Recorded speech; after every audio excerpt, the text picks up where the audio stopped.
दर पेशानी ने तेरे कतरों को दरिया कर दिया, दिल को रोशन कर दिया, आँखों को बीना कर दिया। खुद न थे राह पर औरों को हादी बन गए, क्या नज़र थी जिसने मुर्दों को मसीहा कर दिया। मुअज़्ज़ज़ मुसल्लियान करम, मुरब्बियान इज़ाम, बेरादारान इस्लाम, সর্বস্তরের তাওহীদি জনতা, আল্লাহ রব্বুল ইজ্জাতের দরবারে কালিমাতুশ শুকর পড়ুন, যিনি আমাদেরকে আজ পবিত্র জুমার দিনে একটি গুরুত্বপূর্ণ ফরিজা আদায়ের লক্ষ্যে জামে মসজিদে এসে সমবেত হওয়ার তৌফিক দান করেছেন। জুমার পূর্বে কিছু দ্বীনি মুযাকারা শোনার ও বলার তৌফিক দান করছেন। সকলেই পড়ুন, বলুন আলহামদুলিল্লাহ। প্রিয় মুসল্লিয়ানে কেরাম, আমরা একটা ধারাবাহিক আলোচনার অবতারণা করেছিলাম বিবাহ শাদী ও সামাজিক বিভিন্ন কাজকর্ম সম্পর্কে, সামাজিক আচার অনুষ্ঠান সম্পর্কে আমরা ধারাবাহিক একটি আলোচনা শুরু করেছিলাম। এরই মাঝে একটি গুরুত্বপূর্ণ ইস্যু গত সপ্তাহে গিয়েছে, যে বিষয়টা আমাদের প্রত্যেকেরই জানার প্রয়োজন ছিল। ইস্কন সম্পর্কে সচেতনতার প্রয়োজন ছিল, হিন্দুত্ববাদী শক্তি সম্পর্কে জানার প্রয়োজন ছিল, যাদের সাথে সাধারণ হিন্দুদের সাথে কোনো ধরনের কোনো সম্পর্ক নেই, বরং তারা উগ্র এবং জঙ্গি, তাদের সম্পর্কে জানার প্রয়োজন ছিল। সে কারণে মাঝখানে একটি জুমা আমরা ভিন্ন আলোচনা করেছি। আবারও আমরা ধারাবাহিক আলোচনায় ফিরে যেতে চাই। আমাদের এর আগের জুমা, অর্থাৎ আজ থেকে 2 জুমা আগে যে আলোচনা ছিল, যে ইসলামে বিয়ে শাদী ও পাত্রপাত্রী পছন্দের মূলনীতি, ইসলামে বিয়ে শাদী ও পাত্রপাত্রী পছন্দের মূলনীতি। এই ধারাবাহিকতায় আমি আপনাদেরকে হাদিস ও কোরআন থেকে কিছু টুকরা শুনিয়েছিলাম, যে নবী করিম সাল্লাল্লাহু আলাইহি ওয়াসাল্লাম আমাদেরকে শিক্ষা দিয়েছেন, যদি কোনো এমন কাউকে পাও যে তোমাকে প্রস্তাব দিয়েছে আর তার দিন ও তার আত্মমর্যাদা, শারাফত অর্থাৎ তার চরিত্র সম্পর্কে তুমি নিশ্চিত থাকো, তাহলে তাকে বিয়ে করে সফল হয়ে যাও। তাহলে বিবাহের ক্ষেত্রে, পাত্র পছন্দের ক্ষেত্রেও দিন এবং চারিত্রিক বৈশিষ্ট্য, চারিত্রিক পবিত্রতা, এই 2টি বিষয়কে অগ্রগণ্য করার কথা নবী আলাইহিস সালাতু ওয়াস সালাম আমাদেরকে বলেছেন। ঠিক তেমনি পাত্রী পছন্দের ক্ষেত্রেও দিন এবং চারিত্রিক বৈশিষ্ট্য ও পবিত্রতাকে সামনে রেখেই এগোনোর কথা, সামনে অগ্রসর হওয়ার কথা নবী আলাইহিস সালাতু ওয়াস সালাম আমাদেরকে শিক্ষা দিয়েছেন। প্রিয় মুসল্লিয়ানে কেরাম, সমাজ রাষ্ট্র যেই কাঠামোগতভাবে চলে, সেই কাঠামোগতভাবে চলতে গেলে আমাকে শুধু ইসলামের উপর থাকতে হয় না, বরং অমুসলিমদের সাথেও মিশতে হয়। শুধু মুসলমানরাই আমার মুআমালার সঙ্গী নয়, বরং এমন অনেক মুসলমান রয়েছে যারা প্রকৃতপক্ষে মুসলমান হলেও তাদের আমাল সহি না, সঠিক না, শুদ্ধ না। এমন অনেক মুসলমানদের সাথে আমাদের উঠা বসা হয় যারা সালেহ না, নেককার না। এবং সমাজ ব্যবস্থা আমাকে এমন এক অবকাঠামোর ভেতরে আবদ্ধ করে দিয়েছে, যেই সমাজের মধ্যে থাকতে হলে, চলতে হলে আমাকে দুনিয়াবি বিভিন্ন বিষয়ের প্রতি লক্ষ্য রাখতে হয়। ইসলাম সেগুলোকেও ছেড়ে দেয়নি। ইসলাম সামাজিক বিভিন্ন বিষয়গুলোকেও উঠিয়ে উঠিয়ে আমাদেরকে শিক্ষা দিয়েছেন। ইসলাম আমাদেরকে শিক্ষা দেয়, যখন তোমরা বিয়ে করবে তখন অবশ্যই তোমার সমপর্যায়ের সমমনা একজন দিনদার দরদি একজন ব্যক্তিকে তুমি খুঁজে নাও। কুফু মিলিয়ে, ইসলামী পরিভাষায় কুফু বলা হয়, অর্থাৎ সমতা। ছেলে এবং মেয়ের মধ্যে সমতা থাকতে হবে। কি কি বিষয়ে সমতা থাকবে সেগুলো আসছে। কিন্তু ছেলে তার জন্য এমন মেয়েকে পছন্দ করা, মেয়ে তার জন্য এমন ছেলেকে পছন্দ করা যার সাথে তার বিভিন্ন দিক বিবেচনায় সমতা থাকে।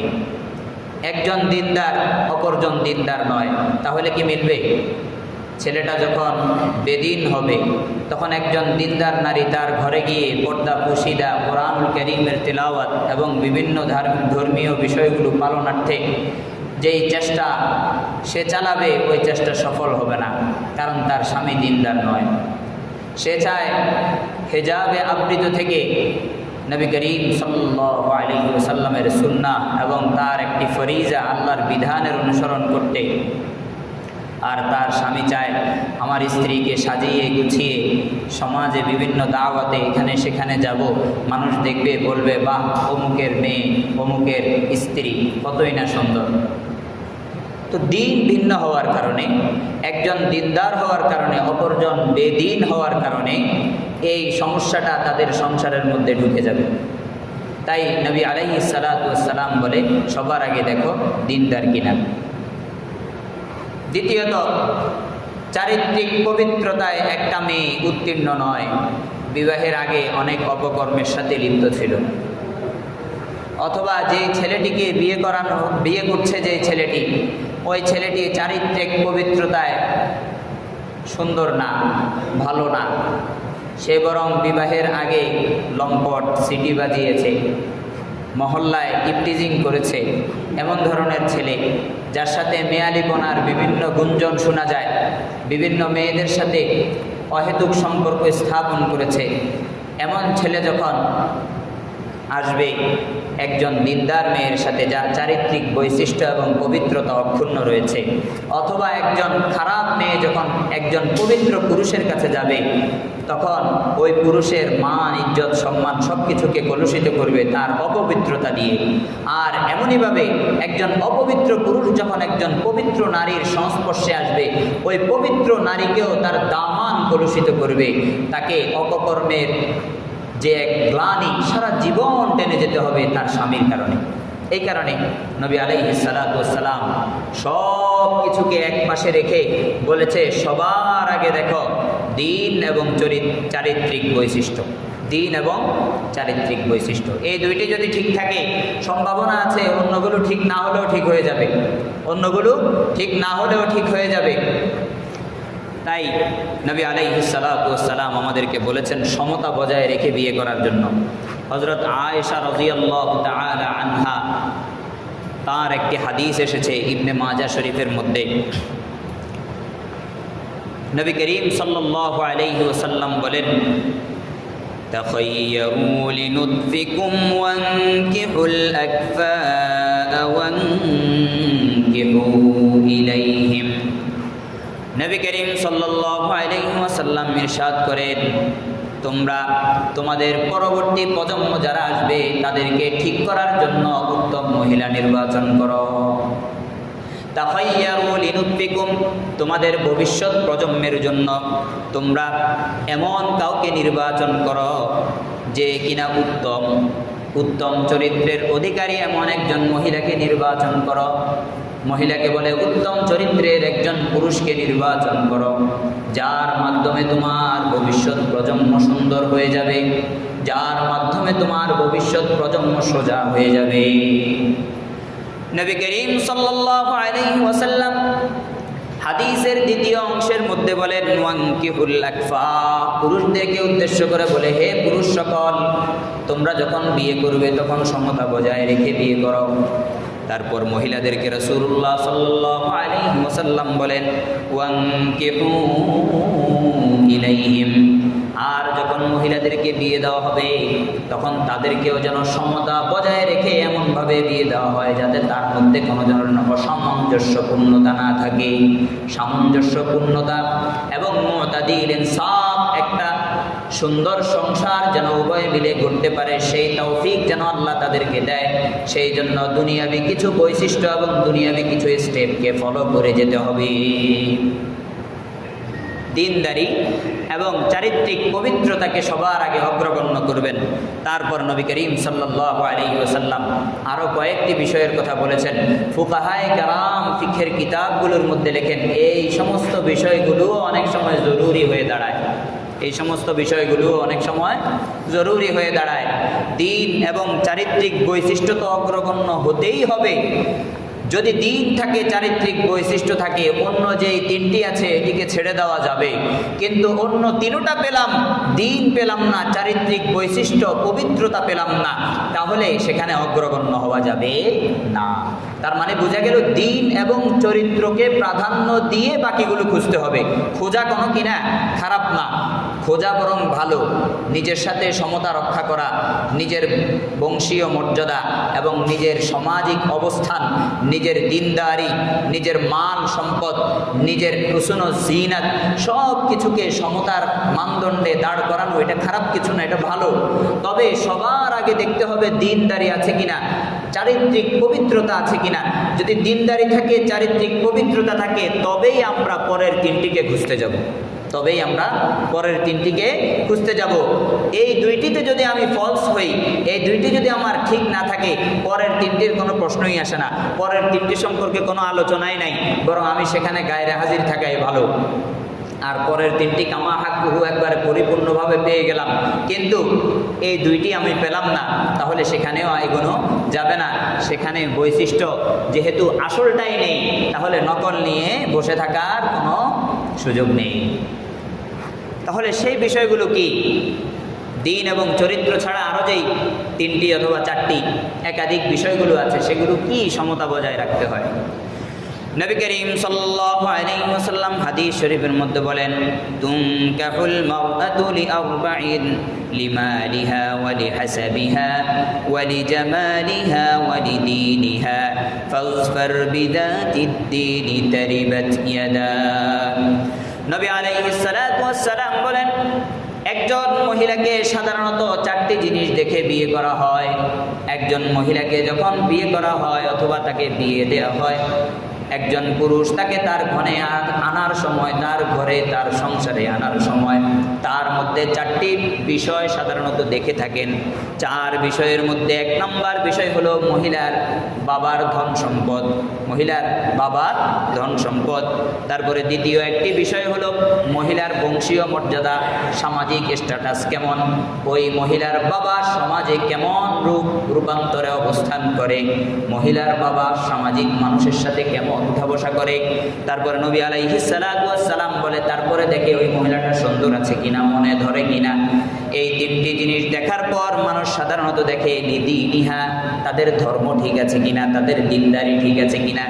নবী আলাইহিস সালাতু ওয়াস সালাম বলে, প্রথমে তিনটি জিনিস দেখে, তারপরে দিন ধর্ম দেখে। নবী পাক সাল্লাল্লাহু আলাইহি ওয়াসাল্লাম সাহাবায়ে কেরামকে বলে, ও আমার সাহাবায়ে কেরাম, ফাযফার বিযাতিদ দীনি তারিবাত ইয়াদাক, বলে খবরদার খবরদার, আগের তিনটে জিনিস মৌলিক নয়, বরং চতুর্থ নম্বর যে জিনিসটা দেখার বিষয় সেটি হলো আসল। তোমরা দিনদারিকে অগ্রগামী করো, দিনদারিকে তোমরা সামনে টেনে আনো এবং দিনদার মহিলাকে বিয়ে করে তোমরা সফল কাম হয়ে যাও। নবী পাক সাল্লাল্লাহু আলাইহি ওয়াসাল্লাম বলেন, একজন দিনদার মহিলা পারে তোমার একটি দিনই সংসার সাজিয়ে দিতে, একজন দিনদার মহিলা পারে তোমাকে একটা সুন্দর ফুটফুটে নেক সন্তান উপহার দিতে, একজন দিনদার মহিলা পারে তোমার একজন সতীত্ব অর্জনকারী এবং সুন্দর সম্ভ্রম এবং ইজ্জত সম্মানের অধিকারী একটা কন্যা হাদিয়া দিতে। তোমাকে একজন কন্যা যদি সম্ভ্রম, ইজ্জত, সম্মান, আবরুওয়ালা যদি একজন কন্যা সন্তান দিতে পারে, তবে তোমার স্ত্রী তো আগে দিনদার হতে হবে, তোমার স্ত্রী তো আগে নেককার হতে হবে, তোমার স্ত্রীর মধ্যে সেই বৈশিষ্ট্য থাকতে হবে, তবেই তো তোমার কন্যার মধ্যে যাবে। অন্যথায় তোমার কন্যা সেগুলো পাবে কোত্থেকে? নবী পাক সাল্লাল্লাহু আলাইহি ওয়াসাল্লাম বলেছেন, দিনদারি এবং চারিত্রিক বৈশিষ্ট্যকে সবার আগে অগ্রগামী করতে এবং সেটার উপরে ফায়েজ হয়ে যেতে। অন্য এক হাদিসের মধ্যে আসেন, রাসূলুল্লাহ সাল্লাল্লাহু আলাইহি ওয়াসাল্লাম দিনদারি সম্পর্কে বলেন, ইযা জাআকুম মান তারদাউনা দীনাহু ওয়া খুলুকাহু ফাযাওয়াজু ইল্লা তাফআলুহু তাকুন ফিতনাতুন ফিল আরদি ওয়া ফাসাদুন আরীদ। নবী পাক সাল্লাল্লাহু আলাইহি ওয়াসাল্লাম এক হাদিসের মধ্যে বলেন যে যদি তোমার কাছে একজন দিনদার এবং চারিত্রিক পবিত্রতার অধিকারী কোনো মহিলার প্রস্তাব আসে, তুমি যদি তাকে বিয়ে না করো তাহলে ফিতনা ফাসাদ সৃষ্টি হয়ে যাবে। বরং দিনদারি আছে, চারিত্রিক বৈশিষ্ট্যে উন্নীত আছে, তখন তুমি তাকে বিবাহের বিষয়ে এগিয়ে যাও, তাকে বিয়ে করে তোমার সংসার সাজিয়ে নাও। এমনইভাবে যখন একজন দিনদার পাত্র তোমার কাছে তার চারিত্রিক বৈশিষ্ট্যকে ইজ্জত এবং সম্ভ্রমের হেফাজত করে তোমার কাছে প্রস্তাব নিয়ে আসবে, তখন মহিলাকে বলা হয়েছে তুমি তার প্রতি রাজি হয়ে যাও, তুমি তার প্রতি রাজি হয়ে জীবন সংসার পরিচালনার জন্য অগ্রগামী হয়ে যাও। তার মানে বোঝা গেল দিনদারি এবং চারিত্রিক পবিত্রতা যদি থাকে অন্যগুলোকে কম্প্রোমাইজ করা যাবে, কিন্তু দিনদারি নেই, চারিত্রিক বৈশিষ্ট্য নেই, তাহলে অন্য কোনো কিছুকে কম্প্রোমাইজ করা যাবে না। বরং এই নারীকে দেখারই প্রয়োজন নেই, বরং এই পুরুষকে দেখারই প্রয়োজন নেই যার মধ্যে নেই দিনদারি, যার মধ্যে নেই চারিত্রিক পবিত্রতা। মুহাম্মাদুর রাসূলুল্লাহ সাল্লাল্লাহু আলাইহি ওয়াসাল্লাম এই কারণে বলেছেন ফাজফার বিজাতিদ দীনি তারিবাত ইয়াদাক, খবরদার খবরদার, দুনিয়ার মানুষ যে তিনটে জিনিস আগে দেখে সেগুলো আগে দেখার মতো জিনিস নয়, বরং তুমি দিনদারিকে আগে দেখো, চারিত্রিক বৈশিষ্ট্যকে আগে দেখো, দিনদার মহিলাকে বিয়ে করো এবং তাকে বিয়ে করার মাধ্যমে তোমার জীবন সাজিয়ে নাও, তুমি উত্তম এবং সফল কাম হয়ে যাও। নবী পাক সাল্লাল্লাহু আলাইহি ওয়াসাল্লাম মহিলার কুফুর ক্ষেত্রে বলেছেন সমতা বজায় রেখে তাকে বিয়ে করার জন্য, আর কুফুর ক্ষেত্রে সবার আগে মিলাতে হবে দিনদারি একজন। যখন বেদিনের কাছে একজন দিনদার মহিলা যাবে সে দিন পালন করতে পারবে না, তেমনিভাবে একজন দিনদার পুরুষ যখন একজন বেদিনকে ঘরে আনবে তখন তারও দিন ঠিক থাকবে না, ফজরে ঘুমিয়ে থাকলে আর জাগিয়ে দিবে না। অথচ হাদিস শরীফের মধ্যে আসছে সৌভাগ্যবান হলো সে যার নারী তাকে ভোর রাতে পানি ছিটা দিয়ে জাগিয়ে দেয়। আল্লাহ এটা নাকি খুব পছন্দ করেন। হাদিস শরীফের মধ্যে আসছে স্বামী এবং স্ত্রী একে অপরকে ভোর রাতে নামাজের জন্য প্রথমে ডেকে দেয়, তারপর না শুনলে পানি ছিটা দিয়ে তারপরে ডেকে দেয়, এটা আল্লাহ খুব পছন্দ করেন, স্বামী হোক বা স্ত্রী হোক। তো দিনদারি যদি একজনের মধ্যে না থাকে তাহলে আরেকজন দিনদারিত্বে সহযোগিতা পাবে কিসে? পাবে? সম্ভব না। এই কারণে সবার আগে দিন, সবার আগে চারিত্রিক বৈশিষ্ট্য, সবার আগে চারিত্রিক পবিত্রতা। তারপর নবী করিম সাল্লাল্লাহু আলাইহি ওয়াসাল্লাম বলেন তুনকাহুল মারআতু লিমালিহা লিআরবাইন লিমালিহা, যে একজন মহিলাকে চারটি বৈশিষ্ট্য দেখে বিয়ে করা হয়, তার মধ্যে একটি হলো মাল দেখে বিয়ে করা হয়। কি দেখে বিয়ে করা হয় ভাই? মাল, সম্পদ দেখে বিয়ে করা হয়। বলে সম্পদ দেখার প্রয়োজনীয়তা আছে, একজন পুরুষের জন্য সম্পদ দেখার প্রয়োজন নেই, কিন্তু একজন মেয়েকে যখন আমি আমার মেয়ে, আমার কন্যা, আমার একজন বোন অথবা আমি আমার ঘরের একজন মহিলাকে যখন বিয়ে দিব তখন সম্পদ দেখার প্রয়োজন আছে। তখন কি আছে? সম্পদ দেখার প্রয়োজন আছে। কেন? যে মেয়েটিকে আমি বিয়ে দিচ্ছি তার বাবার মাসিক ইনকাম হলো 50,000 টাকা, তার পেছনে প্রতি মাসে খরচ হয় 10,000 টাকা। আমি যে ছেলে নির্বাচন করেছি ওই ছেলের মাসিক আয় হলো 10,000 টাকা, তাহলে সে এই মেয়েকে চালাবে কিভাবে? কথা বুঝতে পেরেছি? যে মেয়েটি বাবার বাড়িতে রাজরানীর হালতে ছিল, রাজরানীর অবস্থায় ছিল, এই মেয়েটিকে আমি এমন এক পুরুষস্থ করলাম যার কোনো একবারে মালি কোয়ালিটি বলতে সে একবারে দরিদ্র, হতদরিদ্র, তার হাতে যখন উঠিয়ে দিলাম তখন সমস্যা প্রথমে যেটা দাঁড়াবে, আপনার মেয়ের চাহিদা যখন বেড়ে যাবে আর তার দেয়ার মতো সমর্থ থাকবে না, সংসারে অশান্তি সৃষ্টি হবে কি হবে না? কথা বলেন। অশান্তি সৃষ্টি হয়ে যাবে। কি হয়ে যাবে? অশান্তি সৃষ্টি হয়ে যাবে। সেই কারণে একজন পুরুষ যখন বিয়ে করবে তারও দেখা উচিত যে আমি অমুক বাবার মেয়েকে বিয়ে করব, যেই বাবার মেয়ে আমি ইম্পোর্ট করতে পারবো, আমি তাকে চালাতে পারবো, পরিচালনা করতে পারবো, আমার বেতনের সাথে তার বাবার বেতনের সাথে যায়, আমার সংসারের সাথে তার বাবার সমতা আছে, আমার মাল সম্পদ ইজ্জত আবরু সব কিছু তার সাথে ম্যাচিং হয়। যদি ম্যাচুরিটি থাকে, সব কিছু ঠিক থাকে, ম্যাচিং হয়, সব কিছু ঠিক আছে, তাহলে ওই মেয়েকে আনলে তাহলে আশা করা যায় এই ঘরের মধ্যে সন্তান যারা হবে, এই ঘরের মধ্যে যারা ভবিষ্যতে আসবে তারাও ভালো হবে। এই মহিলা যে এই স্বামীর সংসার করবে সেও সুখী হবে, সেও কি হবে? সুখী হবে। আমার বাড়ি চৌধুরীপাড়া, আমি এখানে গ্রাম অঞ্চলের একজন মানুষ, আমি যদি প্রধানমন্ত্রী অথবা রাষ্ট্রীয় কোনো উপদেষ্টার মেয়েকে বিয়ে করার স্বপ্ন দেখি, তাহলে আমি তাকে চালাবো কীভাবে? অযৌক্তিক স্বপ্ন না এটা? কথা বলেন না, এটা অযৌক্তিক স্বপ্ন কিনা? পকেটে 2 টাকা রেখে আমি যদি 10,000 টাকার স্বপ্ন দেখি, এটা অযৌক্তিক স্বপ্ন। আমি স্বপ্ন দেখবো ততটুকু, স্বপ্ন দেখতে সমস্যা নেই, পূরণের জন্য চেষ্টা করা। বড় স্বপ্ন দেখবেন, কিন্তু পূরণের জন্য আগে তো কি করতে হবে? চেষ্টা করতে হবে। হ্যাঁ, কিন্তু আমি স্বপ্ন দেখলাম আর নেমে পড়লাম যে 2 টাকা দিয়ে আমি 10 টাকা চালাবো, এটা কি সম্ভব? সম্ভব না। তখন সংসারের মধ্যে অশান্তি সৃষ্টি হবে। স্বামীর অভিযোগ, আমার স্ত্রী শুধু নেল পলিশ চায়, শুধু লিপস্টিক চায়, শুধু সাজুগুজু চায়, শুধু অমুক শাড়ি চায়, তমুক শাড়ি চায়। আগে তো, হে আমার প্রিয় ভাইরা, আগে তো খবর নিয়ে দেখেন সে তার বাবার বাড়িতে এগুলো পাইতো কিনা। আগে তো খবর নিয়ে দেখেন তার বাবার বাড়িতে তার বাবা তাকে এগুলো দিত কিনা। যদি তার বাবা এগুলো দিয়ে পরিচালনা করে, তাহলে ভুলটা তো আপনার হয়েছে। আপনি এগুলো দিতে পারবেন না, তো তাকে আনছেন কেন আপনার ঘরের মধ্যে? কথা বলেন, বুঝে আসছে? কেন সম্পদ দেখতে হবে? একজন মেয়েকে যখন আমরা বিয়ে দিব, তখন একজন মেয়েকে এমন জায়গায় বিয়ে দিব যেখানে বিয়ে দিলে যাদের সম্মান, যাদের মাল সম্পদ কমসে কম মেয়ের বাবার মতো অথবা মেয়ের বাবার থেকে একটু বেশি, তার চেয়ে কম না হয়। কি বললাম? মেয়েকে বিয়ে দেওয়ার ক্ষেত্রে ছেলে নির্বাচন করব, যেই ছেলে, হ্যাঁ একটা বিষয় আছে, আমাদের মুরব্বীরা একটা কথা বলে, এটাও ফেলে দেওয়ার মতো না, যে ছেলে দেখবা তো তার ভবিষ্যৎ দেখো। আমাদের মুরব্বীরা একটা কথা বলে যে ছেলে দেখবা তো তার ভবিষ্যৎ দেখো, তার যোগ্যতা দেখো, সে ভবিষ্যতে 5 বছর পরে কি করতে পারবে। তার বর্তমান দেখো না, বর্তমান দেখলে তো বুড়া বুড়া পুরুষ পাবা।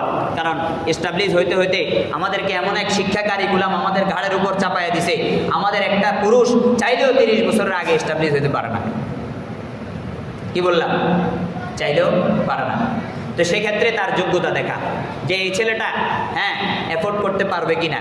আমার মেয়েটা যে তার ঘরে যাবে, আজকে 2-1 বছর হয়তো কষ্ট করলো, কিন্তু 2-3 বছর যাওয়ার পরে, 5 বছর যাওয়ার পরে তার মধ্যে ওই যোগ্যতাটা আসবে কিনা, তার আয় ইনকাম সেখানে যাবে কিনা, যেখানে আমি আমার মেয়েকে রাজরানীর মতো পেলেছি, সে কি সেভাবে রাখতে পারবে, এই বিষয়টা দেখা। আমাদের মুরব্বীরা কি এই কথাটা বলে, এটা কিন্তু অযৌক্তিক না। আমরা বর্তমান দেখতে গিয়ে অনেক সময় আমার এক শিক্ষিত মেয়ে, যাকে আমি আলেমা বানাইলাম, কথা বুঝে আসছে না, ইন্টার পাস করাইলাম, আমি তাকে এসএসসি দেওয়াইলাম, তাকে একটু শিক্ষা দিলাম, শিক্ষা দেওয়ার পর অশিক্ষিত এক পুরুষের হাতে উঠাই দিলাম। পরিস্থিতিটা কি দাঁড়ায়? ওই অশিক্ষিত হওয়ার কারণে আর আমার মেয়ে যে শিক্ষিত হওয়ার কারণে মেয়ের মধ্যে একটা ঘামন্ডি থাকে যে আমার মধ্যে আছে, তার মধ্যে নাই। এই যে আমি যে ঢুকাই দিলাম, তাদের সংসারের মধ্যে অশান্তি। এরপরে মেয়ে কথায় কথায় যুক্তি দিতে থাকে, এটা মেয়ের পক্ষ থেকে ভুল। আর ছেলের পক্ষ থেকে ভুল কি? ছেলে এই বিষয়টা বুঝেই না যে তার যে স্ত্রী রয়েছে, সেই স্ত্রী একজন শিক্ষিতা নারী, তার সাথে কিভাবে বিহেভিয়ার করতে হবে, তার সাথে আচরণ কেমন করতে হবে, ছেলে এই কথাটা বুঝেই না, তার কাছে ওই শিক্ষা নাই। তো এই ভুলটা করছি কে? আমরা মুরব্বীরা। ভুল করার কারণে অশান্তিতে আছে কে? আমাদের ছেলে মেয়েরা। এই কারণে নবী করিম সাল্লাল্লাহু আলাইহি ওয়াসাল্লাম বলেন যে মাল সম্পদ দেখার কথা, অর্থাৎ মাল সম্পদ দেখার কথা ফুকাহায়ে কেরাম বলেন মাল সম্পদ মেয়ে দেখবে, যাতে করে মেয়ের বাবার যে সম্পদ, মেয়ের বাবার যে বংশের মধ্যে মেয়ের বাবার যে আয় ইনকাম, ওই আয় ইনকামের নিচে যাবে না, ওই আয় ইনকামের নিচে যাবে না। অনেক সময় এমন হয় যে এই ছেলেকে বিয়ে করতে যাচ্ছে, ওই ছেলের বর্তমানে কোনো চাকরি নাই, কিন্তু ছেলের শিক্ষামান যোগ্যতা এত উন্নীত যে সে যেই কোনো জায়গায় ঢুকলেই অটোমেটিকলি তার বাবার থেকে বেশি পাবে, আবার ওইটাকে ধরে বসে থাকেন না। বুঝে আসছে না? এই কারণে আমাদের মুরব্বীরা কি বলতো যে ছেলের ভবিষ্যৎ দেখো, ভবিষ্যতে কি করতে পারবে সে, কথা বুঝে আসছে? ওইটা দেখার বিষয় আছে। মেয়ে বিয়ে দেওয়ার সময় মাল তো দেখবো, সম্পদ তো দেখবো, আমার সাথে মিলাবো, ম্যাচিং হয় কিনা দেখবো, সব কিছুই দেখবো, কিন্তু দেখার মধ্যে আমি সবার আগে পাত্রটাকে দেখবো, তার মধ্যে দিনদারি আছে কিনা, তার চারিত্রিক সৌন্দর্য আছে কিনা, সব কি এই দুইটা আছে। তারপর আমি দেখবো সে সম্পদ আজকে না কামাক, 5 বছর পরে কামাইতে পারবে কিনা, 5 বছর পর কামাইতে পারবে কিনা। হ্যাঁ, তার বাবার এখন আছে, চলবে, সমস্যা নাই, আমার মেয়ে ওখানে থাকলে হ্যাঁ 2 মুঠো ভাতের জন্য কোনো কষ্ট করতে হবে না, হ্যাঁ 2টা কাপড়ের জন্য কোনো কষ্ট করতে হবে না, এই বিষয়টা দেখা। তারপর নবী করিম সাল্লাল্লাহু আলাইহি ওয়াসাল্লাম হাদিসের মধ্যে দ্বিতীয় টুকরার মধ্যে বলেন, নবী আলাইহিস সালাতু ওয়াস সালাম বলেন লি হাসাবিহা, বলেন বংশীয় মর্যাদা দেখা। আরবদের মধ্যে বংশীয় মর্যাদা দেখার একটা বিষয় ছিল। আরবরা বংশ দেখে দেখে বিয়ে দিত, বংশের বাহিরে বিয়ে দিতে চাইতো না। অর্থাৎ কুরাইশিরা কুরাইশিদের কাছে বিয়ে দিবে, অন্যান্য গোত্ররা অন্যান্য গোত্রের মধ্যে বিয়ে দিবে। কিন্তু অনারব যারা রয়েছে, আমরা যারা রয়েছি বাংলাদেশের মুসলমান অথবা আরব ছাড়া অন্য কান্ট্রির মুসলমান, আমাদের কোনো বংশ মাহফুজ না। অর্থাৎ আমরা জানি না আমরা কোন বংশের লোক, জানি তাদের বংশগুলো মাহফুজ আছে, তারা কোথায় থেকে এসেছে, তাদের পূর্বপুরুষ প্রায় 40-50 পিঢ়ি পর্যন্ত তাদের লেখা আছে সব। আমাদের সেটা নাই। সে কারণে আমাদের জন্য বংশীয় স্ট্যাটাস না হলেও অন্তত সামাজিক মর্যাদা তো আছে, কথা বলে না। তাদের জন্য বংশ দেখা একটা বিষয় আছে। কারণ দেখা গেল একজন কুরাইশি নারীকে তার থেকে নিচের বংশে যখন বিয়ে দেওয়া হলো, তখন ওই ছেলেটাকে সে মেনে নিতে পারলো না, সারা জীবন অশান্তিতে ভুগলো। কারণ তার কুরাইশি বংশ উচ্চ মর্যাদাওয়ালা বংশ, যেই বংশের মধ্যে তাকে কেউ মর্যাদায় আঘাত করে জীবনে কখনো কথাই বলে নাই, কিন্তু এমন এক বংশের মধ্যে তাকে বিয়ে দেওয়া হলো, ওই মেয়েকে কথায় কথায় তার বাপের বাড়ি নিয়ে গালি দেওয়া হয়। কথা বুঝে আসছে? মেয়েকে কথায় কথায় তার বাপের বাড়ি দিয়ে গালি দেওয়া হয় যে তার স্বামী, তোমার আব্বা এরকম, তোমার আম্মা এরকম, সে তো ভালো না, তোমার ভাই অমুক আচরণ করেছে আমার সাথে। মেয়েটা সহ্য করতে পারে না, এদিকে সামাজিক পরিস্থিতির কারণে কিছু বলতেও পারে না। একটা সময় তার জীবন ফুরিয়ে যায়, কিন্তু সারাটা জীবন ওই আফসোস নিয়ে সে মরে যায় যে হায় আমার বাবা আমার জীবনটা ধ্বংস করে দিল। খবরদার খবরদার, এগুলো খুব খেয়াল রাখার বিষয়। আমাদের মধ্যে বংশ নাই, কিন্তু আমাদের মধ্যে সামাজিক মর্যাদা তো আছে। দেখা গেল যে একজন মানুষের সামাজিক মর্যাদা হলো তিনি এফোর্ড করে যে আমার সাথে আমার বন্ধু অমুক, তার মেয়েটা আমার ছেলের সাথে যায়, তার সাথে আমার সামাজিক মর্যাদা সমান সমান। সে পেশায় একজন ব্যবসায়ী, আমিও পেশায় একজন ব্যবসায়ী, অথবা সে পেশায় ব্যবসায়ী হলেও আমি চাকুরিজীবী, এমন চাকুরি করি যে তার ব্যবসার টাকা দেওয়ার মতো। বুঝে আসছে না বিষয়টা? সামাজিক মর্যাদায় আমার একটা স্থান এমন, আমিও পেশায় যেমন সেও পেশায় তেমন। তাহলে যান, আগায় যান। সামাজিক মর্যাদা, এখানে বংশ, কথা বুঝে আসছে না? এমন যদি মিলে যায়, তবে শর্ত কি? আগে দিন মিলতে হবে, চরিত্র মিলতে হবে, তারপরে এটা দেখা। তারপরে কি দিন মিলে নাই, চরিত্র মিলে নাই, আপনি এটার পেছনে পড়ে থাকবেন, কোনো যৌক্তিকতা নাই। ইসলাম বলে যদি 1000 বার এটা দেখা হয় তাও শান্তি আসবে না। দিন চরিত্র সবার আগে, দিন চরিত্র সবার আগে। আল্লাহু আকবার। তাহলে সামাজিক মর্যাদাও দেখার বিষয় আছে। আমার মর্যাদা যেমন, আমি যদি আমার মেয়েকে একজন মুচির ঘরে পাঠাই, তাহলে তার স্বাভাবিকভাবে মুচি পেশা খারাপ না। মানুষ জীবিকা নির্বাহের জন্য রিক্সা চালাক, মুচি হোক, যা ইচ্ছা তা করুক, সবগুলো হালাল রিজিক, সবগুলো কি, কিন্তু পেশাটা খারাপ না। কিন্তু আপনার স্থানের তুলনায় নিচে হওয়ার কারণে, উনারা বিভিন্ন সামাজিক মাধ্যমে কাজ করার কারণে উনাদের ভাষা ব্যবহার একটু কঠোর হয়, মাঝে মাঝে একটু অন্যরকম গালি বের হয়ে যায়, মাঝে মাঝে বাস ট্রাক চালায়। কথা বুঝে আসছে? দেখা গেছে যে ওই যে ট্রাফিকের সাথে উল্টাপাল্টা করতে করতে তাদের রুট বিহেভিয়ার হয়ে যায়, তাদের একটা মেজাজ সবসময় গরম থাকে। কথা বুঝে আসছে? বিভিন্ন বিষয়ের কারণে, যে অমুকে ব্রেক মারছে, সে একটু কাইট মারছে, এই তো গালিগালাজ শুরু হয়ে যায়। মানে এটা কেন? এটা তার পেশাটা এমন। তো এমন পেশার লোকদের সাথে যখন আমি আমার মেয়েটাকে দিব, সে সেখানে যে যখন গালিগুলো শুনবে, যেগুলো আমার ফ্যামিলিতে জীবনে শুনে নাই, সহ্য করতে পারবে না, কি করতে পারবে না। এই কারণে কি বললাম, সামাজিক মর্যাদার বিষয়টিও দেখার মতো বিষয়, এটা ছেড়ে দেওয়ার বিষয় না। প্রথমে দিন দেখবো, তারপরে চরিত্র দেখবো, তারপরে এগুলো দেখবো, তারপরে কি করব, এইগুলো দেখবো। সামাজিক মর্যাদাটা যখন আমার মতো যায়, আমার পেশার সাথে যায়, তাহলে না শান্তি আসবে, তাহলে না কি আসবে, শান্তি আসবে। এমন কোথাও দিয়ে দিব না যার চরিত্র ভালো না, যে কথায় কথায় গালি দেয়, তাহলে তো আমার মেয়েটা অশান্তিতে থাকবে। বাবা হিসেবে আমাকে শ্রদ্ধা করে, আমাকে ভালোবাসে, সেই কারণে আমাকে বলতে পারবে না সারা জীবন, কিন্তু কষ্ট করে যাবে, কষ্ট করে যাবে। তারপর নবী করিম সাল্লাল্লাহু আলাইহি ওয়াসাল্লাম বলে লিজামালিহা, একজন মহিলাকে তার সৌন্দর্য দেখে বিয়ে করা। একজন পুরুষকেও মহিলার পছন্দ হতে হবে। এই কারণে বিয়ের আগে আল্লাহ রসুল সাল্লাল্লাহু আলাইহি ওয়াসাল্লাম একজন পুরুষ অপরজন মহিলা উভয়কে দেখা করার জন্য মাহরামের উপস্থিতিতে একজনকে অপরজনের দেখার অনুমতি দিয়েছে। এমনিতে দেখার অনুমতি নাই, কিন্তু বিবাহ করবে একজন পাত্র পাত্রীকে দেখবে, পাত্রী পাত্রকে দেখবে মাহরামের উপস্থিতিতে। কিসের উপস্থিতিতে? দুইজনের অনেকজনের মাহরামের উপস্থিতিতে একে অপরকে দেখবে। উভয়ের জন্য উভয়ে মাহরাম হইতে হবে। কথা বুঝে আসছে না? মাহরাম মহিলা, ছেলে পক্ষের একজন মহিলা থাকবে, মেয়ে পক্ষের একজন মহিলা থাকবে। মেয়ে পক্ষের মহিলা যে থাকবে বোরকা পরে আসবে, অথবা মেয়ে পক্ষের মহিলা না থাক, ছেলে পক্ষের একজন মাহরাম মহিলা থাকতে হবে। এটা জরুরি, ছেলে পক্ষের একটা মাহরাম মহিলা থাকতে হবে যখন কন্যা দেখাবে।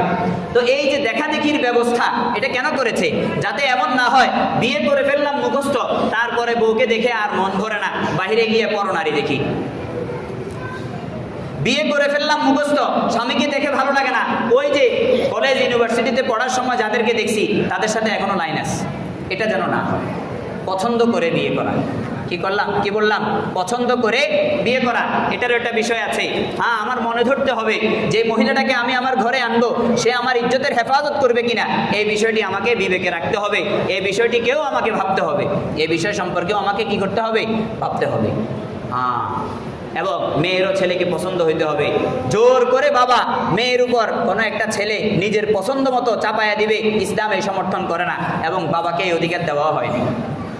বাবা মেয়ের অনুমতি ছাড়া এমন জায়গায় বিয়ে দিবে যেখানে মেয়ে সন্তুষ্ট না, এই অনুমতি বাবাকে দেওয়া হয় নাই। ইসলাম এটা নিষেধ করেছেন।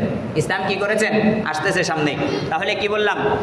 নবী পাক সাল্লাল্লাহু আলাইহি ওয়াসাল্লাম বলেন, সৌন্দর্যের বিষয়টিকে কিভাবে দেখব? মানদণ্ড কি? মানদণ্ড হলো ছেলে মেয়েটিকে যেন মনে ধরে। বিশ্ব সুন্দরী হওয়া জরুরি না, কিন্তু নিজের মনটা তাকে দেখলে, ওই যে নবী করিম সাল্লাল্লাহু আলাইহি ওয়াসাল্লাম হাদিসের মধ্যে বলেছেন, সৎ নারীর আলামত হলো স্বামী যখন তাকে দেখবে তার মন ভরে যাবে। মন ভরার মতো তার চারিত্রিক মাধুর্যতা, তার দিনদারি, সব কিছু এভরিথিং দেখলেই কেমন ভালো লাগে, দেখলেই কেমন ভালো লাগে। এই জন্য অনেক সুন্দর হইতে হয় না মেয়েদেরকে। বুঝে আসছে না? একজনের মনে ধরার জন্য একজন পুরুষকে, একজন মহিলাকে অনেক সুন্দরী হইতে হয় না, বরং মনে ধরার জন্য তার চারিত্রিক মাধুর্যতা এবং দিনদারি সবার আগে, তারপরে দেখতে শুনতে একটু লাগে, যেটা আমাকে আমার চক্ষুকে হেফাজত করতে পারে। কথা বুঝে আসছে? এই কারণে দেখা দেখির ব্যবস্থা করা হয়েছে, যাতে করে না দেখে বিয়ে না করা হয়। পরবর্তীতে যেন এই অভিযোগ না দেওয়া হয় যে আমার আব্বা আমাকে জোর করে বিয়ে দিছে, আমার আম্মা আমাকে জোর করে বিয়ে দিছে। এই অভিযোগ যেন ছেলেও না করতে পারে, এই অভিযোগ যেন মেয়েও না করতে পারে। কথা বুঝে আসছে? তাহলে কি বললাম? সবার আগে দিনদারি, তারপরে চারিত্রিক সৌন্দর্য, এই দুইটা যখন ঠিক আছে, তারপরে দেখবো আরো তিনটা। মেয়ের বাবা দেখবে যে ছেলের কাছে আমি উঠাইয়া দিচ্ছি, ছেলেটার ওই যোগ্যতা আছে কিনা। আমার মেয়ে আমার বাড়িতে যেইভাবে থেকেছে, খেয়েছে, একসাথে বসবাস করেছে, এইভাবে সে সেখানে ওই ছেলের কাছে গিয়ে চলতে পারবে কিনা, ছেলে তাকে ওইভাবে পরিচালনা করতে পারবে কিনা। এই কারণে ছেলের কি করবে? মাল বা মালি যোগ্যতা, ভবিষ্যৎ যোগ্যতা দেখবে। কথা বুঝে আসছে? দ্বিতীয় নাম্বার দেখবে যে আমি যাকে বেয়াই বানাইতেছি, হ্যাঁ, আমার বেয়াইকে আমি সমাজে যখন আনি, তখন আমার বন্ধু বান্ধবের সাথে মিলাইতে আমার কাছে কোনো সংকোচ বোধ হয় কিনা। এমন বেয়াইয়ে বিয়ে করছে, বেচারা দিনদার, একবারে পরিপূর্ণ 5 ওয়াক্ত নামাজি, যার কাছে বিয়ে দিছে, ছেলেটাকে বিয়ে দিছে যে বাড়িতে, অথবা মেয়েটাকে বিয়ে দিছে যে বাড়িতে, মেয়ের বাবা অথবা ছেলের বাবা যাকে বেয়াই বানাইছে, বেয়াইটাকে সমাজের মধ্যে দেখানোর মতো তার কোনো পরিস্থিতি নাই। কারণ বেয়াই তো মুখে দাঁড়িয়েও নাই, 5 ওয়াক্ত নামাজিও না, সিগারেট একটা শেষ হলে আরেকটা ধরে। তখন বন্ধুদের সাথে যখন সে বসে, অমুক বন্ধু বলে আমার বেয়াই এমন, আমার বেয়াই এমন, কিন্তু বেচারা নিচের দিকে তাকায়া থাকে, সম্মান মর্যাদা বলতে তার কিচ্ছু থাকে না। এরকম যেন না হয়, এরকম যেন না হয়। এই কারণে বংশীয় মর্যাদা, অর্থাৎ সামাজিক তার একটা মর্যাদা কেমন আছে, আমার বেয়াইটা আমার সাথে যায় কিনা, আমার স্ত্রীকে পাঠাবো যে তোমার সাথে তোমার বেয়াই যায় কিনা দেখে আসো। ছেলে মেয়েকে পছন্দ করবে, মেয়ে ছেলেকে পছন্দ করবে, এই দুটা তাদের কাজ।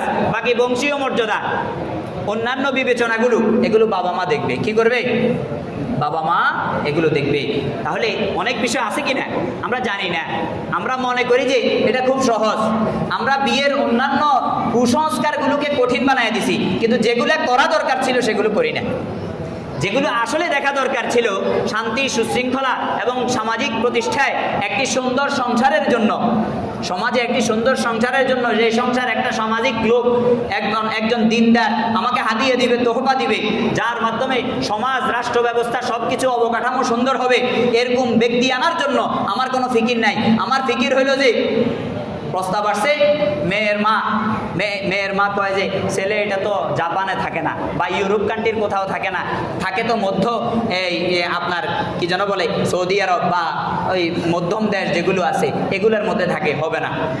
কথা বুঝে আসছে? অথচ মেয়ের অবস্থানটা বাড়িতে কেমন? মেয়ের অবস্থানটা বাড়িতে হলো মেয়েটা খুব বেশি একটু সুন্দরী, বেশি একটু কি সুন্দরী, কিন্তু বংশের দিক থেকেও ছোট এবং মালের দিক থেকেও তার বাবার থেকে ছোট। তাহলে আপনি কার অপেক্ষায় বসে আছেন? আপনার মেয়েকে কি ইউরোপে নিয়ে যাবেন? কথা বলেন, কার অপেক্ষায় বসে আছেন? বলে যে সরকারি চাকরিজীবী ছাড়া হবে না। তো যারা বেসরকারি চাকরি করে, বাংলাদেশের 90% মানুষ হয়েছে বেসরকারি চাকরিজীবী। সরকারি চাকরিজীবী, সরকারি নৌকর তো কম না? কথা বলেন, বেশিরভাগ মানুষ সরকারি চাকরিজীবী না। তাহলে এরা বিয়ে করবে কোথা থেকে? আর আপনার মেয়ের অপেক্ষা করতে করতে করতে করতে এই মেয়েটা যখন 20 বছর 25 বছর পার হয়ে যাইতেছে, এবার আসতেছেন পানি পড়ার জন্য, হুজুর একটু পানি পড়া দেন, মেয়েটার বিয়ে হয় না। পানি পড়া দিলে কি বিয়ে হবে নাকি? যে সময় তার গোল্ড একটা লাইফ ছিল, যে সময় মেয়েটাকে উপযুক্ত ছিল, তাকে বিয়ে দেওয়া যায় 17 থেকে 18 বছর, 18 থেকে 20 বছরের মধ্যে মধ্যে বিয়ে দিয়ে দেওয়া, অথবা এর নিচেও ইসলাম বৈধ আছে, কোনো সমস্যা নেই।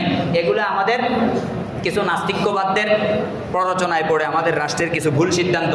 অন্যথায় আগেও বিয়ে দেওয়া কি আছে? জায়েজ আছে, কোনো সমস্যা নেই। কিন্তু এই যে নির্দিষ্ট একটা সময়ে যে আমার মেয়েটাকে আমি পারিবারিক শিক্ষা দিলাম, আমার মেয়েটাকে আমি গড়ে তুললাম, গড়ে তোলার পর আমার চেষ্টা থাকবে 19 বছরের আগে যেভাবে হোক মেয়েটাকে পরাস্ত করা। এটা এই কারণে না যে আমি মেয়েকে খাওয়াইতে পারতেছি না। কেন? আমার 5টা সন্তানকে আমি খাওয়াইতেছি না, মেয়েকে খাওয়াইতে পারতেছি না এই কারণে না, বরং মেয়েটার ভবিষ্যৎ যেন সুন্দর হয়, সে যেন সংসারটাকে গোছাইয়ে নিতে পারে, সে যেন স্বামীর বাড়িতে সময় পায়, স্বামীকে সময় দিতে পারে, শ্বশুর শাশুড়িকে বুঝতে পারে, শ্বশুর শাশুড়ির খেদমতের মধ্যে সে মনোনিবেশ করতে পারে। যত কাঁচা তত বাঁকা করা যায়, যত কাঁচা তত কি করা যায়? বাঁকা করা যায়, তাকে গড়ে তোলা যায়। কথা বুঝে আসছে? কুমার যখন মাটির পাত্র বানায়, দেখবেন মাটির দলা যেটা নেয়, এটাকে আঙ্গুল দিয়ে যেদিকে করে সেই দিকে হয়, যেদিকে করে কি করে সেই দিকে হয়। আমার মেয়েটাকে যখন আমি এস্টাবলিশের জন্য বসে আছি, 25 বছর পরে বিয়ে দিব, এই মেয়ে স্বামীর বাড়িতে গিয়ে স্বামীর পদ্ধতি, স্বামীর চিন্তাধারা নিয়ে চলবে না, স্বাভাবিক বিষয়। আর বিয়ের আগে বিয়ের ব্যবস্থা করলাম, তখন চিন্তা করবে যে তারা আমার মুরব্বী, তাদের কথাও মানা দরকার। হ্যাঁ, তখন মেয়ে একটা বিষয় বুঝবে। কথা বুঝে আসছে? মেয়ের মধ্যে 18, 17, 18, 19 বছরে প্রায় বুঝ চলে আসে। আলহামদুলিল্লাহ, মেয়েরা ছেলেদের আগে একটু বড় হয়, মেয়েরা ছেলেদের আগে কি হয়? একটু বড় হয়, বালেগ হয় আগে, বালেগ হয় কি আগে, ছেলেরা একটু পরে বালেগ হয়। তো কথা বলার মূল উদ্দেশ্য হলো যে আমি সামাজিক দৃষ্টিকোণ বিষয়টা তো চিন্তা করব, সবার আগে দিনদারি আর ধর্মকে দেখব। এমন জায়গায় দিব না যে বেয়াইকে নিয়ে আমি এক কাপ চা খাইতে পারি না। কথা বুঝে আসছে? তার মুখে দাড়ি নাই, সে হুক্কা মানে একটার পর একটা লাগাইতে থাকে। ভাই, এমন কাজ করব না। কেন? আপনার বন্ধুর কাছে আপনাকে ছোট হইতে হইতেছে। ইসলাম তো আপনাকে অনুমোদন দিয়েছে বেআইন নির্বাচন করার জন্য, দিছে না? আপনার স্ত্রীকে বেআইন নির্বাচনের জন্য অধিকার দিছে না ইসলাম? দিছে। বরং বলা হয়েছে যে যদি আব্বা এবং আম্মার অনুমতি ছাড়া ছেলে মেয়ে বিয়ে করে ফেলে, কোনো মেয়ে যদি তার বাবার অনুমতি ছাড়া, বাবা এবং দাদা, এখানে এই দুইটা বৈশিষ্ট্য, হয় বাবা হবে নাহলে দাদা হবে, এই দুইজনের কারো অনুমতি ছাড়া যদি কোনো মেয়ে বিয়ে করে ফেলে এমন এক ছেলের সাথে, যে ছেলের সাথে বংশীয় স্ট্যাটাসে আমাদের যায় না, যে ছেলের বাবার সাথে আমাদের মিলে না, যে ছেলের সম্পদের সাথে মিলে না, যার দিনদারির সাথে মিলে না, তাহলে বাবার জন্য জায়েজ আছে সন্তান হওয়ার আগ পর্যন্ত বিয়ে এটাকে ভাঙিয়ে দেওয়ার জন্য আদালতও যাইতে পারবে। ভাঙিয়ে দেওয়ার জন্য কোথায় যাইতে পারবে? আদালতও যাইতে পারবে। যদি তাদের সাথে আমাদের সব কিছু মিলে, তাইলে আর বাবার কোনো অধিকার নাই যে বিয়ে এটা ভাঙিয়ে দিবে। কথা বুঝে আসছে? অর্থাৎ মেয়ে যে ছেলেকে পছন্দ করছে, ছেলের পরিবার মেয়ের পরিবারের মতো সব কিছু ফিটফাট, তাহলে আর ভাঙার অধিকার বাবার নেই। কিন্তু যদি তাদের থেকে বেমিল হয়, বিভিন্ন বিষয়ে যদি তাদের কোনো ধরনের যুক্তিতর্ক থাকে, এগুলো তারা কোর্টে উত্থাপন করতে পারবে। তবে সংসার হয়ে গেছে, সংসারের মধ্যে একটা বাচ্চাও চলে আসছে, তারপরে আর অধিকার নেই, তারপরে এই সংসার কন্টিনিউ করবে, তারপরে এই সংসার কি করবে? কন্টিনিউ করবে। এই বিষয়গুলো আমরা মাথায় রাখবো। এই কারণে নবী করিম সাল্লাল্লাহু আলাইহি ওয়াসাল্লাম ধর্মীয় এবং চারিত্রিক বিষয়ের সাথে সাথে সামাজিক বিভিন্ন বিষয়গুলোকে উঠিয়ে ধরেছেন। ফুকাহায়ে কেরাম এগুলোর ব্যাখ্যা করেছেন যে মাল সম্পদ তার সামাজিক মর্যাদা এবং তার সাথে আমার যায় কিনা, মনে ধরে কিনা, মেয়েটাকে দেখলে আমার কাছে ভালো লাগে কিনা, মায়ের মতো মনে, ওই যে কয় যে তুমি তো আমার মেয়ের মতো, আমার মা, অথচ কিন্তু শ্বশুররা মা হিসাবে মাইনা নিতে পারে না। বুঝে আসছে না বিষয়টা? নিজের মেয়েকে যে চোখে দেখে, পুত্রবধূকে ওই চোখে দেখে না। হ্যাঁ, এটা আরেক বেইনসাফি সমাজের মধ্যে, এটা একবার আমভাবে ওই যে পেলে রোগের মতো ছড়াইয়া গেছে। পুত্রবধূকে মনে করে যে পরের বাড়ির মাইয়া আমার বাড়িতে আসছে। আরে ভাই, এটা চিন্তা করেন না, আমার মেয়েটাও তো আরেকজনের বাড়িতে গেছে, আরেকজনের বাড়িতে আমার মেয়েটাও গেছে। আমি তার সাথে ভালো ব্যবহার দিলে আল্লাহ রাব্বুল আলামিনের মাধ্যমে আমার মেয়ের সাথে ভালো ব্যবহার হবে, কারণ আল্লাহ তো দেখতেছে, আল্লাহ তো দেখতেছে। রাসূলুল্লাহ সাল্লাল্লাহু আলাইহি ওয়াসাল্লাম আমাদেরকে নিষেধ করেছে, ছেলের অনুমতি ছাড়া ছেলেকে বিয়ে দেওয়া যাবে না, মেয়ের অনুমতি ছাড়া মেয়েকে বিয়ে দেওয়া যাবে না। বাবার পছন্দ হয়েছে, মায়ের পছন্দ হয়েছে, কিন্তু মেয়ের পছন্দ হয় নাই, মেয়ের ঘাড়ের উপর আরেকটা ছেলেকে চাপায় দিবেন, এই অধিকার আপনার নাই, এই অধিকার আপনার নাই। এটাও একটা মহামারী। মেয়েকে জিজ্ঞাসাই করা হয় না যে তোমাকে মা বিয়ে দিতে চাইতেছি, অমুক জায়গার অমুক ছেলে অমুক অমুক চাকরি করে, তার বংশীয় স্ট্যাটাস এটা, তার শিক্ষাগত যোগ্যতা এটা, তুমি রাজি কিনা, জিজ্ঞাসাই করা হয় না। ওই যে সমাজে প্রচলন হয়ে গেছে, মেয়ে বলে যে আমার বাবা যা করে তা। এটা কি সব মেয়েরা বলে? কিছু কিছু মেয়ে তো ঘাবড়ামি করে না? পরবর্তীতে অশান্তি সৃষ্টি হয় কি হয় না? মেয়েকে জিজ্ঞাসা করবেন, মেয়ের অনুমতি নেবেন। বিবাহের ক্ষেত্রে মেয়ের অনুমতি ছাড়া আপনি বিয়ে পড়ায় দিবেন, এই অধিকার আপনাকে ইসলাম দেয় নাই। মেয়েরা কোণঠাসা হয়ে আছে। তো আমরা যদি ইসলামী নীতিমালা এগুলো ফলো না করি, তাহলে নাস্তিকের বাচ্চারা আমাদেরকে গাল দেবে না? নারীবাদী যারা আছে গাল দিবে কিনা বলেন? অথচ ইসলাম কি আমাদেরকে এগুলো করতে বলে নাই? তারা নারীবাদীরা নারীর অধিকার নিয়ে যেগুলো বলে, এগুলো তো এগুলো না। তারা তো একটা লইয়া পড়ে আছে, ওই যে সম্পদের মধ্যে নারী কেন 1 ভাগ, পুরুষ কেন 2 ভাগ, নারীকে কেন ঘরের ভিতরে বন্দি করে রাখছেন, এটা নিয়েই তারা পড়ে আছে। এটা কি ঘরের মধ্যে বন্দি করা নাকি নারীর অধিকার? সবার অধিকার কি সমান? সবার অধিকার কি সমান? এটা চিন্তা করা দরকার। একজন বিবেকবান ব্যক্তি এগুলো বলবে না। তো আমরা এই যে ইসলামকে সুন্দরভাবে উপস্থাপন না করতে পারার কারণে আমরা নারীদেরকে বিভিন্ন অনধিকার চর্চা করার মাধ্যমে কোণঠাসা করার কারণে আমাদের উপর আজকে মানুষ আঙ্গুল তুলতে পারে, নইলে কেউ আঙ্গুল তোলার মতো সাহস ছিল না। ইসলাম নারীদেরকে যে অধিকার দিয়েছে, যে মর্যাদা দিয়েছে, রাজধানীর একটা সিংহাসন দিয়েছে, এই সিংহাসন কেউ দিতে পারে নাই। আজ পর্যন্ত কোনো ইজম দিতে পারে নাই, কোনো ধর্ম দিতে পারে নাই, কোনো মতবাদ দিতে পারে নাই, কোনো ব্যক্তি দিতে পারে নাই, কোনো গোষ্ঠী দিতে পারে নাই। আমরা নারীদেরকে তাদের অনুমতি ছাড়া বিয়ে করায় দেই। জুলুম। নবী করিম সাল্লাল্লাহু আলাইহি ওয়াসাল্লাম হাদিস শরীফের মধ্যে বলেন, লা তুনকাহুল আইয়িমু হাত্তা তুস্তা'মারা ওয়া লা তুনকাহুল বিকরু হাত্তা তুস্তা'জানা। ক্বালু ইয়া রাসূলাল্লাহ ওয়া কাইফা ইযনুহা? ক্বালা আন তাসকুতা। নবী আলাইহিস সালাতু ওয়াস সালাম বলে, একজন মহিলার একবার বিয়ে হয়েছে, তালাক হয়ে গেছে, অথবা স্বামী মরে গেছে, তাকে সাইয়্যিবা বলা হয়। কি বলা হয়? তাকে ইসলামী পরিভাষায়, অর্থাৎ বিবাহিতা নারী, ডিভোর্সি নারী যারা আছে, এরা হচ্ছে সাইয়্যিবা। বলে তাদেরকে যখন দ্বিতীয়বার বিয়ে দিবে, তখন সে মুখ দিয়ে উচ্চারণ না করা পর্যন্ত বিয়ে দিতে পারবে না। অর্থাৎ যেই বিয়ে দিবে, যেই পাত্র পছন্দ করেছ, ওই পাত্রের ব্যাপারে সে মুখ দিয়ে বলতে হবে, হ্যাঁ আমার পছন্দ হয়েছে। চুপ থাকলেও চলবে না। চুপ থাকলেও কি? কারণ তার আগে একবার বিয়ে হয়েছে, কিছুটা শরম ভাঙছে, এখন সে মুখ দিয়ে অনুমতি দিতে হবে। তার অনুমতি ছাড়া তার পছন্দের বাইরে বিয়ে দেওয়ার অধিকার বাবা মাকে নিষেধ করে দিয়েছে কে? ইসলাম। নবী আলাইহিস সালাতু ওয়াস সালাম, নবী পাক সাল্লাল্লাহু আলাইহি ওয়াসাল্লাম বলেন, যদি কোনো অবিবাহিত নারী, কুমারী নারী যারা আছে, যাদের আগে বিয়ে হয় নাই, এমন কোন নারীকে তুমি বিয়ে দিতে চাও, তাহলে তার অনুমতি চাইতে হবে, তার থেকে অনুমতি চাইতে হবে। তো সাহাবায়ে কেরামের কাছে বিষয়টা বড় মনে হলো যে আসলে এটা কেমনে অনুমতি চাবে?